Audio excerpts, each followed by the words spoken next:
একটা পাখির আকাশে উঠতে আপনার সহযোগিতা করা লাগবে না, ও নিজেই উড়বে। আপনি খালি ওরে আটকানে রাখলেই হয়।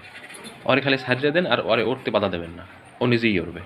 ঠিক এইভাবে প্রকৃতি আর পরিবেশকেও আপনার ঠিক করা লাগবে না, আপনার উন্নতও করা লাগবে না, ও নিজে নিজেই ঠিক হইবে। আপনি খালি ওরে ঠিক হইতে বাধা দেওয়া বন্ধ করেন, ও নিজেই নিজেরে গুছাই নেবে। একটা খবর শুনলাম সেন্ট মার্টিন বেদখল হয়ে গেছে। শামুক, ঝিনুক আর গাছপালায় সেন্ট মার্টিন দখল করে নিয়েছে। সেন্ট মার্টিনের সমুদ্র সৈকতে এখন শামুক আর ঝিনুক দৌড়দৌড়ি করতে আছে। গাছপালাও মাথা জাগান শুরু করছে। পেরাবন আর কেয়া গাছ জাগা শুরু করছে। এই যে নারিকেল জিঞ্জিরার জীববৈচিত্র্য ঠিক হওয়া শুরু করছে, এজন্য মানুষের তেমন কিছুই করা লাগে নাই, খালি বিরক্ত করা বন্ধ করছে। এইটুই। কিছুদিনের জন্য মানুষ যাওয়া বন্ধ করছে আর ওই জায়গার প্লাস্টিক আর ময়লা সাফ করে দিচ্ছে।